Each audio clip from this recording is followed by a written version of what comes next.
নেত্রীর একটি নির্দেশ আমার কাছে এসে পৌঁছেছে বলে আমি তড়িঘড়ি এই ভিডিওটা করতে বসলাম। নির্দেশটি হচ্ছে এটা আপনাদের প্রতি। এই যে অবৈধভাবে যত গ্রেপ্তারি হয়েছে, কোন জেলে আওয়ামী লীগের কত নেতা কর্মী বন্দী আছেন মিথ্যে মামলায়, এগুলো একটুখানি আপনারা দেশের মানুষ, আওয়ামী লীগের মানুষ, আপনারা একটা তালিকা করে আমার কাছে পাঠিয়ে দেবেন।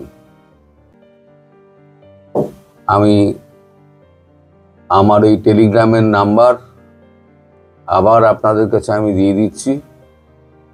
এইগুলো আমাকে নেত্রীর কাছে পাঠাতে হবে লোক মারফত। আপনারা সবাই জানেন নেত্রীর সঙ্গে আমার কোনো ব্যক্তিগত যোগাযোগ নেই। আমাকে থার্ড পার্টি হয়ে যেতে হয়, ফলে একটু সময় লাগবে। হয় এদেরকে বিনা শর্তে জামিন দিতে হবে, অথবা ভারতীয় ফৌজ কি করে এদের বার করতে হয় সেটা খুব ভালো করে জানে। ভারতীয় ফৌজ চায় না এদেরকে, ভারতীয় ফৌজ চায় না ভারতবর্ষে সীমানা ডিঙিয়ে ঢাকার মধ্যে প্রবেশ করে বিভিন্ন শহরে ঢুকে জেল থেকে তাদেরকে বার করুক। কিন্তু এই সরকার, এই অপদার্থ সরকার, প্রতিহিংসামূলক সরকার, এ তো উচ্ছেদ হবে। যদিও বা একটু মাপ পায়, এই মাপ পাওয়ার জন্য তাদেরকে যেটা করতে হবে সেটা হচ্ছে আসিফ নজরুল অ্যান্ড গ্যাং, তাদের প্রত্যেককে নির্দেশ করে বলছি আমি, অবিলম্বে এদের যদি জামিনের ব্যবস্থা না করা হয় তাহলে এর শেষ কিন্তু ভারত দেখে ছাড়বে। আমি সবাইকে চিনি না।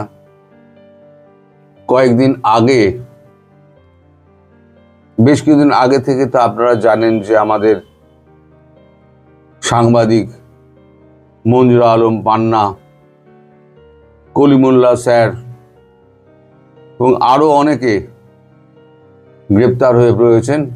অনেক পরিচিত আছেন, অপরিচিত আছেন। আমি তো সবাইকে চিনি না, কাকে কোন মিথ্যা মামলায় জড়িয়ে দিয়ে এরা ঢুকিয়ে রেখে দিয়েছে, কত হাজার ঢুকিয়ে রেখে দিয়েছে।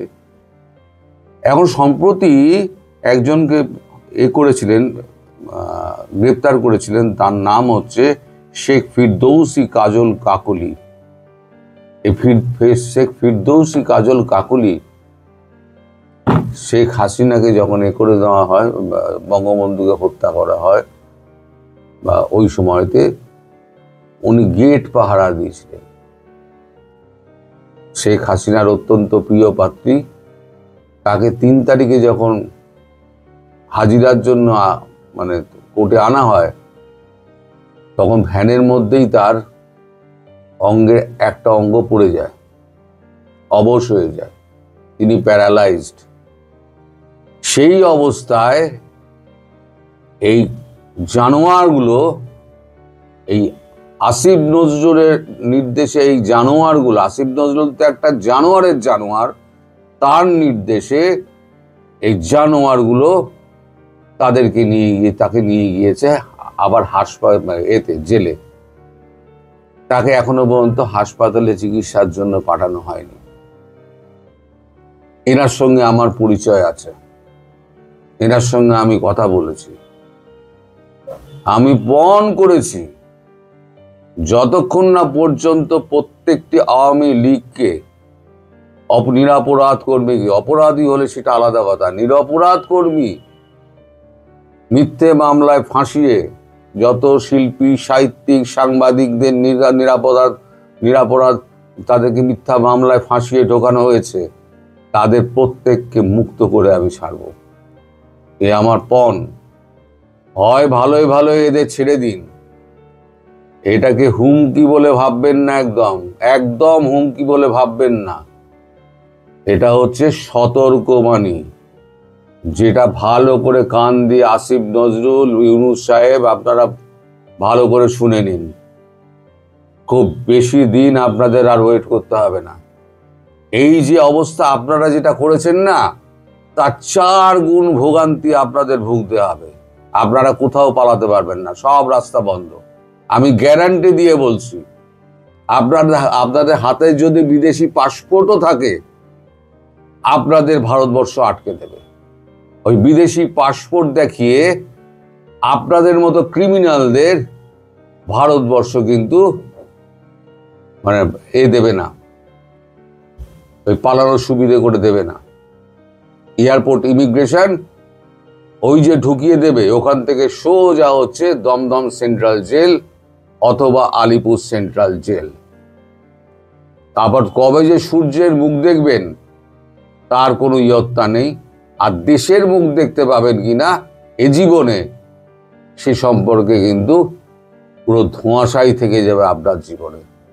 আপনারা যত অপরাধ করেছেন, যত অন্যায় করেছেন, সব হিসেব কিন্তু দাঁড়ি পাল্লায় মেপে তুলব আমরা। আপনারা মনে করেছেন বাংলাদেশটাকে লুটে পুটে খাবেন? বাংলাদেশ কি লোটার জায়গা? কোথায় গেল আপনাদের সংস্কার? সংস্কারের তো নামগন্ধ দেখি না। আপনারা অর্থকে একেবারে জলের মতো উড়িয়ে দিয়ে দেশটাকে একেবারে চুরি চামারি করে দেশটাকে একদম ফাঁকা করে দিয়েছেন। কলকারখানাগুলোকে জ্বালিয়ে দিয়েছেন। বেছে বেছে আওয়ামী সমর্থকদের আপনারা ঢুকিয়ে দিয়েছেন। হিন্দু অত্যাচার করেছেন, নারী ধর্ষণ করেছেন, ধর্ম পরিবর্তন করিয়েছেন। আপনারা কি করেননি? কোন অপরাধটা আপনারা করেননি? আপনারা কি মনে করেছেন আপনারা ছাড় পাবেন? আপনারা ছাড় পাবেন না। আমি হয়তো দূরে আছি, কিন্তু জানবেন প্রতিনিয়ত আমি যমদূতের মতো আপনাদের তাড়া করে বেড়াবো, যমদূতের মতো তাড়া করে বেড়াবো। আর এটা কোনো হুমকি নয়, এটা হচ্ছে সতর্ক বার্তা। শোধরাবার হলে শোধরান, এদের সমস্ত জামিন দিন, আর আপনারা নিজেরা সেফ থাকার ব্যবস্থা করুন, যাতে ভারতবর্ষের এতটুকু দয়া আপনাদের উপরে হয়। ওইটুকু দয়া পেতে গেলে এই কাজটা আপনাদের প্রথম করতে হবে, এটা আমি বলে দিলাম। আর আওয়ামী লীগের যারা নেতা কর্মী রয়েছেন তাদেরকে আমি আবার অনুরোধ করছি, আপনারা সমস্ত কোন জেলে কত আছে সেগুলো আমাকে, আমি হোয়াটসঅ্যাপ নাম্বার আমি বলে দিচ্ছি, আপনারা লিখুন। আমার টেলিগ্রাম নাম্বার, আমাকে তো আবার টেলিগ্রাম নাম্বারটা দেখে বলতে হবে, ওটা আমার আবার মনে নেই। আপনারা একটু অপেক্ষা করুন, আমি একটুখানি টেলিগ্রাম নাম্বারটা একটু দেখে নিই, কারণ এটা তো একদম আমি তো খুব একটা ইউজ করি না, ফলে আমাকে টেলিফোন নাম্বারটা এই মুহূর্তে আমার মনে পড়ছে না। আচ্ছা, পরবর্তী ভিডিওতে আমি সন্ধ্যেবেলার ভিডিওতে আমি আমার নাম্বারটা দিয়ে দেবো। এখনই তো আপনার দরকার হবে না, আমি খুঁজে পাচ্ছি না তাড়াহুড়োর মধ্যে। আপনারা নেত্রীর এই নির্দেশটা মানুন, আর সন্ধ্যেবেলা আপনাদের সঙ্গে দেখা হবে। আর একটা কথা আপনাদের বলবো, আপনারা না গুণীজনের সম্মান করতে শিখুন। আমার জন্য বলছি না, আপনাদের দেশে গোলাম মওলা রনি, তিনি একজন রাজনীতিবিদ। তিনি কিন্তু কূটনীতি এবং রাজনীতিটা বোঝেন। আপনারা তাকে ব্যঙ্গ করে ময়লা রনি অমুক তমুক বলতে পারেন, কিন্তু যে বুদ্ধিমান এবং বিবেচক মানুষ, তারা কিন্তু মানুষ চিনতে পারে। উনি কূটনীতি এবং রাজনীতি যতটা বোঝেন, আমি 1 বছর আগে ওনার একটা কথা আমি বুঝে গেছিলাম, যে নরেন্দ্র মোদীর সাজানো বাগানে আপনারা ঢুকে পড়েছেন, নরেন্দ্র মোদী কি ছেড়ে দেবে?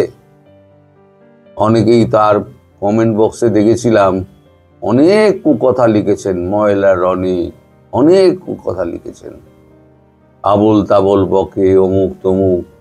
আপনারা না এই কুয়োর ব্যাং হয়েই থাকবেন, আপনারা মানুষ চিনবেন না। হয়তো ওনার অনেক গন্ডগোল থাকতে পারে, কিন্তু উনি যে রাজনীতি এবং কূটনীতি বোঝেন, আমি এই জন্য ওই লোকটাকে শ্রদ্ধা করি। তাই বলছি, আপনারা মানুষ চিনুন আগে। মানুষ যদি চিনতে পারেন, তাহলে পরে আপনাদের দেখবেন অর্ধেক সমস্যা মিটে গেছে।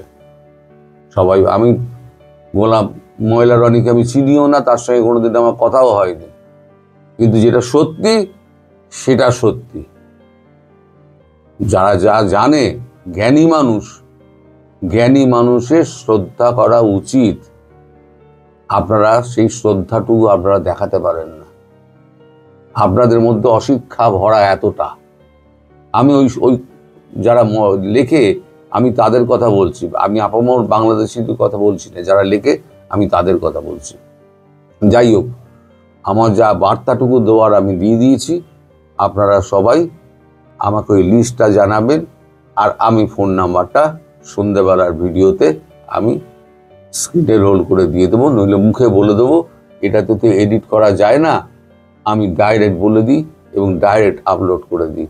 আমি বলে দেবো 3-4 বার, আপনারা খাতা কলম নিয়ে রাখবেন, একদম নাম্বারটা আপনারা তুলে নেবেন এবং ওই নাম্বারে আমাকে জানিয়ে দেবেন, আমি ওটিকে ফরওয়ার্ড করে দেবো। সবাই ভালো থাকবেন, সুস্থ থাকবেন এবং সাবধানে থাকবেন।